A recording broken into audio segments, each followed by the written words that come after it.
Film Junkies, here we are. Hey, it's been a while, sorry, and we've come back with a load of old wank. No, Mank.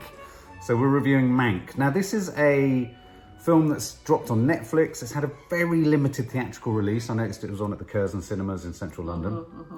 It's directed by David Fincher, which is significant and interesting. He directed, obviously, things like The Fight Club. His first film was Alien 3, I didn't realise. Yeah, and... Seven, The Game, Fight Club, Zodiac, Social Network, Girl with a Dragon Tattoo, and he did Gone Girl. Now, I love one of my favourite one of his films was The Game with Michael Douglas. It was a very underrated thriller. Yeah, it was 97.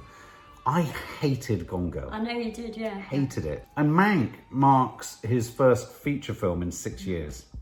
Okay, it's written by his dad. It's written by his dad. Written by his dad back in 1990. His dad sadly passed away, and so this has been made posthumously, yeah. Why is it called Mank, you ask? Why Mank? What an odd title. One might say, what a stupid title. Well, it's the abbreviated nickname for the screenwriter Herman J. Mankiewicz, who was the writer of Citizen Kane, which went on to become probably one of the most lauded and respected films, and is often at the number one in most people's greatest films of all time. And you know, often this isn't everybody. This is sort of people who revere films Yeah, this isn't a number. Film, yeah, this isn't a. Yeah, Citizen Kane is a number one for sort of film theorists and students and film aficionados and things like that. I have to say, I was an enormous fan of it. It's an incredibly innovative, fabulously shot, wondrously performed by Orson Welles. I saw it not that long ago, again on the TV, and I was surprised by how it holds up. It's incredibly contemporary, and it's well worth a visit if you're interested in film. It's well worth a watch, it really is.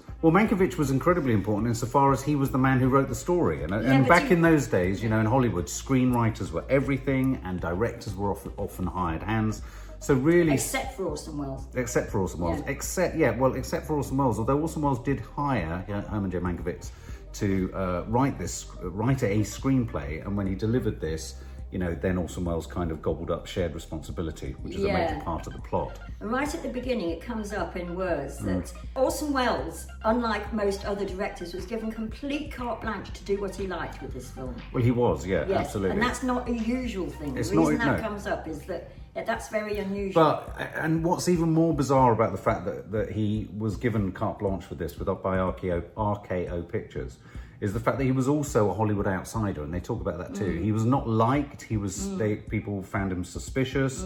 People didn't like him. I mean, you have to understand that Orson Welles back in his day was the sort of Tarantino of Hollywood. He was the 40s Tarantino. He was a maverick. He was uncontrollable. He would ricochet everywhere. He was shooting Touch of Evil whilst he made this. He'd done The Magnificent Ambersons before Citizen Kane, which was a commercial flop, a critical flop, but actually I think it's a very rich film as well. It's a very, very compelling movie. Also, Hollywood was such a closed shop. Yeah, totally. I mean, that was the other thing. He came from, I mean, the screenwriters used to come and go. I mean, William Faulkner for a while was a big screenwriter. But... Well, I mean, Mankiewicz was also one of the 10 screenwriters on The Wizard of Oz. I mean, there were about 10 of them. And so, you know, screenwriters were employed by the studios, and it was like an industry. They'd just sit there churning out stuff, and every now and then a great movie would come out, you know. Yeah.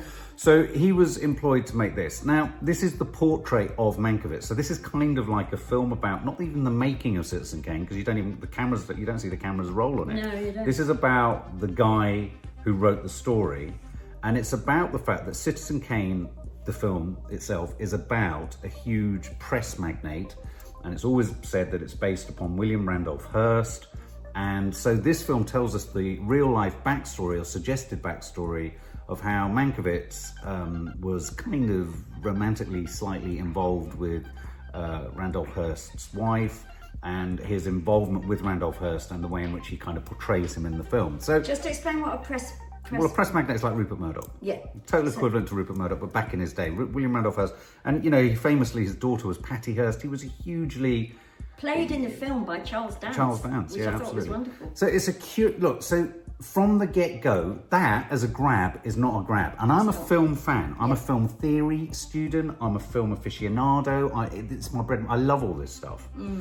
Even I found it a challenge to go to watch this. Yeah. And I think a lot of people would. But the reason we're reviewing it, really, if I'm honest, is because you can't not if you're into film.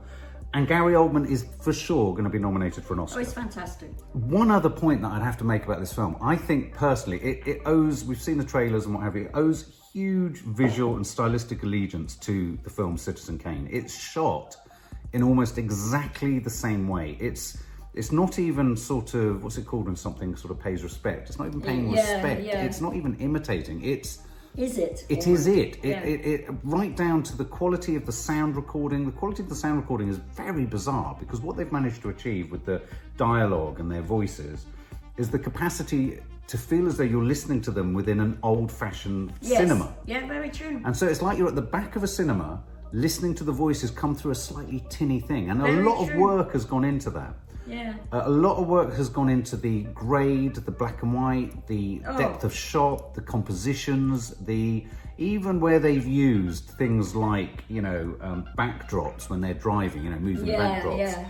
They've gone to replicate that in a way that's truly relishing and respecting and paying homage to the original film. And I never thought I'd say that I'd see another film that looked as strikingly visual and as visually arresting as Citizen Kane, other than this. Yeah. And I think almost entirely what kept me in this film, and I'll shut up and let you talk a bit, it was the way it looked. Yeah. I couldn't get enough of it. No, I couldn't either. And I think anybody, even people who don't know the sort of whole history and aren't cinephiles, will be very, very arrested by how gorgeous it looks, and even if they don't really know why, because it's so stunning. And that didn't keep. What kept me in it? Well, no, let's put it another way. What I found so difficult about it. It's very long. It's very long, but it's also the huge cast of characters. Right. And I mean, I'm luckier than a lot of people in that I know a lot of these names. I know where they stand up. Like the mayors, for example, and the big dinner party. Metro Goldwyn Mayor, Louis B. Mayer, and all these people. And I sort of David O. Selznick and all that. But they even dig into the politics. I don't want to put people off actually, but they dig into the politics of the time, like Upton Sinclair and running for president and blah blah blah blah blah blah. It seems from a cast of a small amount like this, it seems to grow bigger and bigger and bigger, the cast of characters. And I watched it in one. I wasn't for 1 second bored, and I was absolutely jaw-droppingly amazed by how gorgeous it looked. But I did have difficulty keeping the characters separate. And also, I tell you what, I did find slightly difficult as well. He's very funny, Gary Oldman, and I suspect that Mankiewicz was off the sides and throwaway lines and stuff. And occasionally, I found that difficult to hear what he was saying. But whether that was this sound that you're describing, it might have been because they had other things in the sound. It looks stunning. The costumes are stunning. The acting's stunning. I could see it's curious because it's about the Hollywood system, it's about the Hollywood industry, and I also can't get too much of that. I'm fascinated by the way in which it used to operate and how really in the old day, in the 40s, 30s, 40s, as an industry, it was very much an industry like almost, oil barons walking around their lots, looking at, and you sort of look at that building there is where the screenwriters are, that building there is where the makeup, and that sense of industry was really palpable. There was a really magical moment where I thought the actor who played Louis B. Mayer was walking along, and it's a very sort of arresting sort of handheld camera, and they're walking between sound studios and sets. And he says at one point something that I thought was a remarkably prophetic comment, where he said, our business is about making a product that we own. We own it, but all other people get of it is the memory of it. That's our business. Okay. And I thought it was the most magical description of cinema. Wow. That I've ever heard. Now, I don't know whether that actually was one of Louis B. Mayer's quotes at some point, but I'm sure it probably was. The idea that they are producing a physical thing, because it's a film that you see, but what you're selling is actually only a memory. What you're selling is only a temporary moment. What you're selling is something ineffable and utterly unquantifiable. Yeah. And I thought at the back of all of this, I was reminded, and because it's the story, what is the story? It's the story of Mankiewicz, the alcoholic. He's a raging alcoholic. He's a womanizer. Yeah. He's incredibly charming. He's incredibly witty. He's that person, like when there's that really embarrassing scene where he turns up to William Randolph Hearst's estate and he's drunk and he vomits on the floor. He's that guy that you want at a party because he's so engaging. He's a raconteur. As they say at one point, William Randolph Hearst, he loves how you speak. He doesn't care what you write or how you write, and that cuts him to the quick because he values himself as an artist and as a screenwriter. And so really it is a film about an alcoholic grinding to a rock bottom halt. So many of them were alcoholics. Absolutely. It's quite important to say that. But this alcoholic that this film is about, he's grinding to a halt at a point where he has such, actually, what I thought was very good about Gary Oldman's performance, such crushing low self-esteem. And yet he delivers the greatest work of his life. Exactly. And I thought that this film was at its most poignant and powerful in that final scene between him and Orson Welles, when you see a broken drunk of a man wanting, just on this occasion, full credit. To get the credit. And you see Orson Welles, the towering sort of fury of Orson Welles. So I mean, the debate about who wrote the screen, because in the end, Orson Welles, it's credited to both of them. Although, wasn't it just Mankiewicz that won the award? No, they won the Oscar together. They won the Oscar together. They shared Oscar. So in that respect, to this day, it's still a debatable point. But Mankiewicz said that he wrote it, didn't he? Oh, yeah. Well, he did write it. No, but he wrote it all. Orson Welles didn't. I mean, and so there are two elements to this. It's a portrait of Hollywood at a certain point.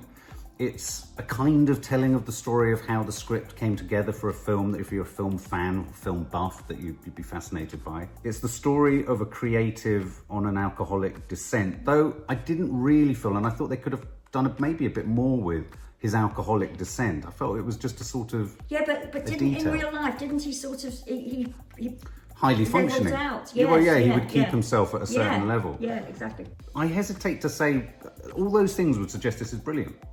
Yeah, but and yet it didn't. The sum of its parts didn't make. There was something about it that really didn't work for me. Oh, for you, even. Oh, okay. And I can't work out if some of that was I'd had enough of Gary Oldman's strange voice by the end, and his sort of. I'm not sure whether he overperformed it, because I did say when we watched one of the trailers at one point, I did say, I hope they're not going to all be at this plummy level of, that plumminess that was in films. I sometimes felt we never got the real people.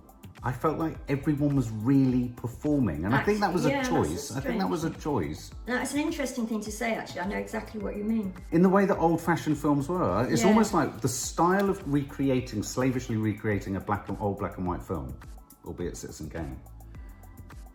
They felt they had to stick with the style of acting from that era, so everything took on which it did in the day, it took on a very sort of over-the-top, slightly pantomime-y kind of feel to it, which at times for me, I found a bit tiresome just listening to him go on. And sometimes I thought some of his quips and funny one-liners weren't that funny. Well, I thought they were funny, interestingly enough, but it's just that sometimes I couldn't hear them properly. Not because I'm going deaf, but because of the sound being a certain way. They were either so off the cuff that I sort of slightly missed them.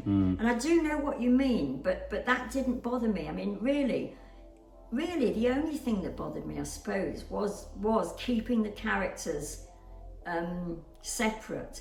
But I have to say, even for people that aren't cinephiles but think, well, I'm not a cinephile, or I don't know that much about Rosebud, but I'd quite like to know about Orson Welles and blah, blah, blah. You'll find out nothing from this film. Well, I found out there were a couple of details I thought were intriguing, because the most famous thing about Citizen Kane is the exhalation at the beginning of the film, Rosebud. And then they spend the rest of the film trying to find out what the bloody hell Rosebud was. But the idea that the Rosebud was perhaps William Randolph Hearst's nickname for his wife's clitoris, I mean, that was a curious detail.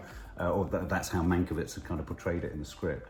I think the idea that the portrayal of character in Citizen Kane, if you know Citizen Kane, is, it is fascinating to see, was this to see what Mankiewicz was putting into the script of such a famous film, based upon his own intricacies of, and this was like the behind the scenes of the, if you like, the emotional complexity of what was going on in his relationship with all the characters in Citizen Kane. I suppose it adds another layer of richness to Citizen Kane. So have I got time to go to Citizen Kane again and watch it in the light of this? Perhaps. It might be an indulgence when I'm 94.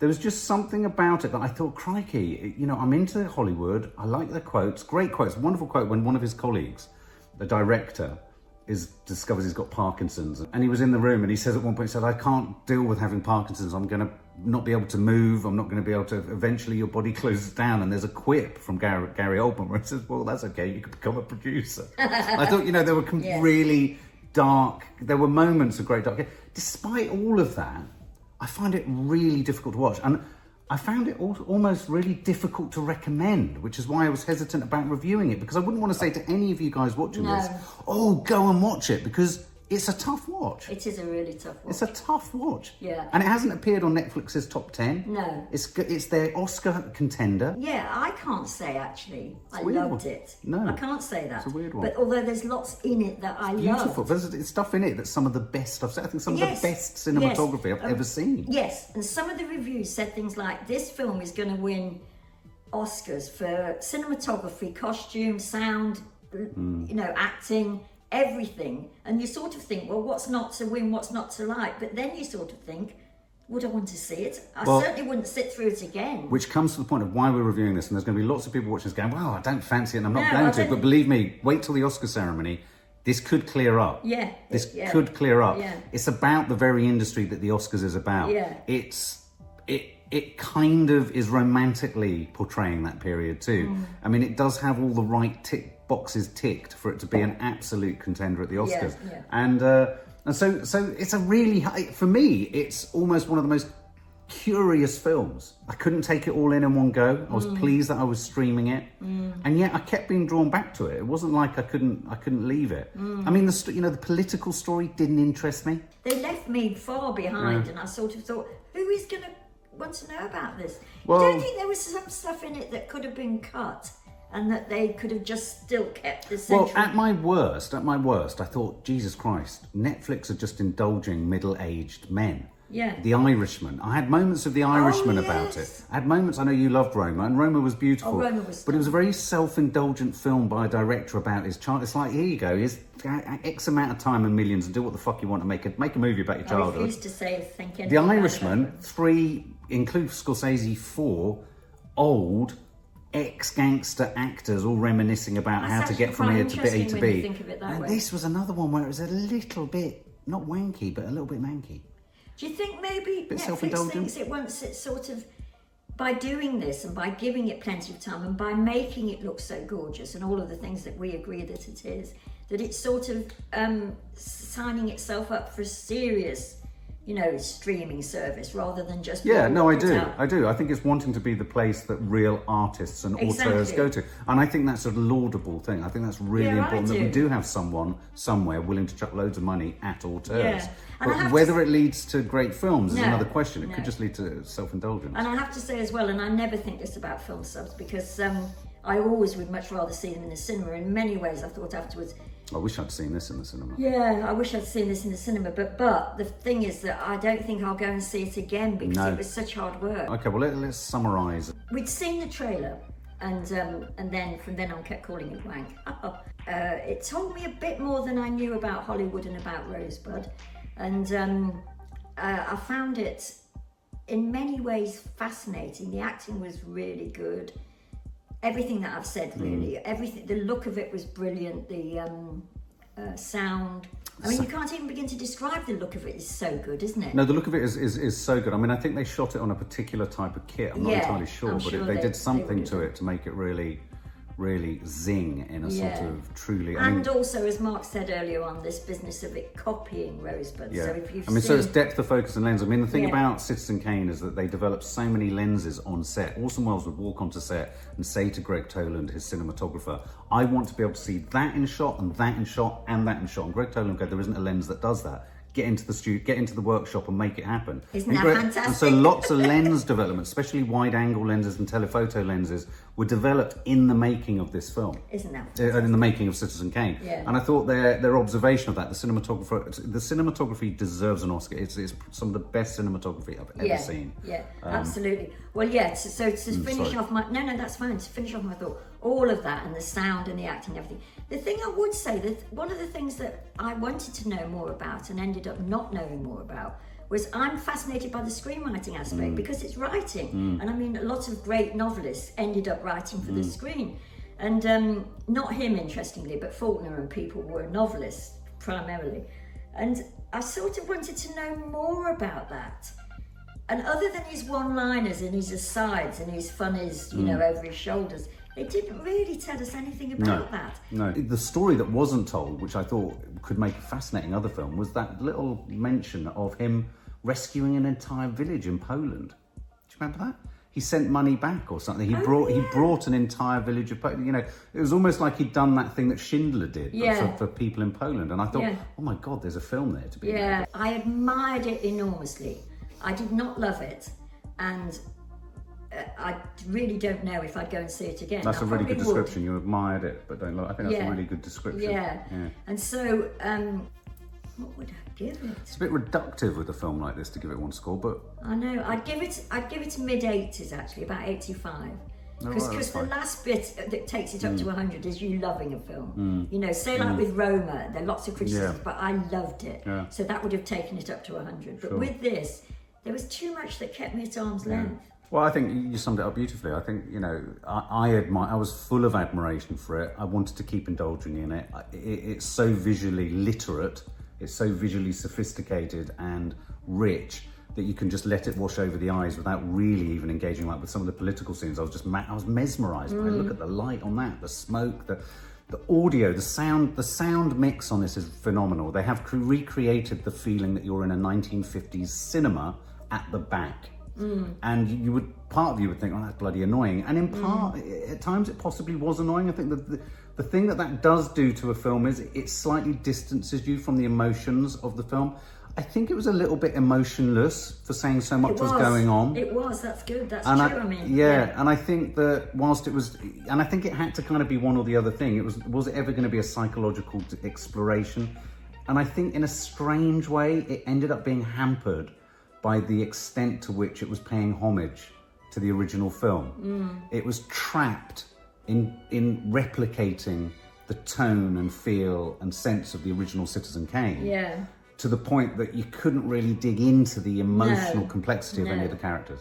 And so I felt for Gary Oldman, in a sense, he was trying to perform a very difficult trick there, where he's trying to give us a very layered sort of descent or arc to his character.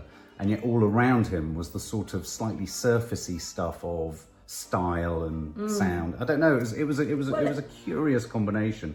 Yeah. So I admired it. I couldn't recommend it. I would like to recommend it, but I would worry that if I said to you now, go and watch it, you'd come back to me and go, bloody hell, what was that? What a load of wank. Yeah, what a load of wank. So I would probably give it cinematography 100 out of 100. Yeah, just Gary Oldman brilliantly performed, though there were parts of the performance that were a bit one note for me. Yes, and also I think Gary Oldman's got to be careful, or people that employ Gary Oldman have got to be careful, because he is giving the same, you know, the Churchill, the thing. He's giving it, there's something very samey about it. Yeah, I feel that. So I'd probably give this about 75 in total, because I am a film fan. Yeah.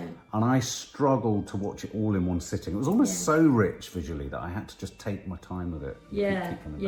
So a load of old Mank. A load of old Mank. For more film and family fun, don't forget to click the subscribe button and make sure to click the bell to never miss an update.